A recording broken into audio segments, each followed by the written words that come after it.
আসসালামু আলাইকুম।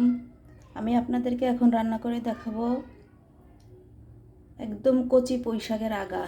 আমার পরিচিত এক আন্টি আমার জন্য পাঠিয়েছে, তাই এই পুঁই শাকটা আমি মাখিয়ে রান্না করব। পুঁই শাকটা দিয়ে দিলাম, তারপরে দিয়ে দিলাম কাঁচামরিচ,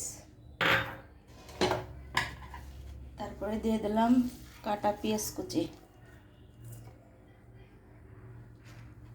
তারপরে দিয়ে দিব এই যে ছোট ছোট ইলিশ মাছের বাচ্চা,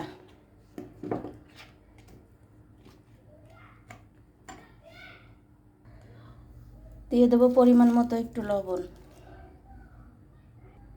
দিয়ে দেবো একটু হলুদ গুঁড়া, দিয়ে দেবো একটু জিরে বাটা, দিয়ে দেবো পরিমাণ মতো একটু তেল।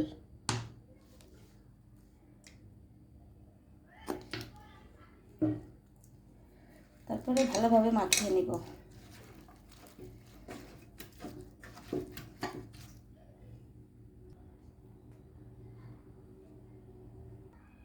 ভালোভাবে মাখানো হয়ে যাচ্ছে। এখন দিয়ে দিব হালকা একটু পানি, কোনো রকম হাত ধোয়া হালকা একটু পানি, তারপরে ঢেকে দিব, চুলাটা ধরিয়ে দিব। ঢাকনাটা উঠে একটু দেখে নিই, হয়ে যাচ্ছে। নাড়া দেবো না, ভেঙে যেতে পারে ছোটো মাছ যেহেতু। আবার আর একটু ঢেকে দিব, 1 মিনিট পর নামিয়ে ফেলবো। ঢাকনাটা উঠিয়ে নামিয়ে ফেলবো। তো হয়ে গেছে রান্না। যেহেতু এটা হাতে মাখানো, চচ্চড়ির মতোই, এটা শেষ হয়ে গেল রান্না।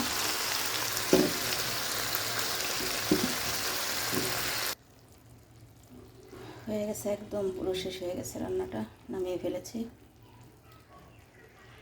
টেবিলের উপরে নিয়ে রেখে দিলাম, আর একটু করে খেয়ে নেব। কেমন হয়েছে মাছটা রান্না করা সবাই জানাবেন।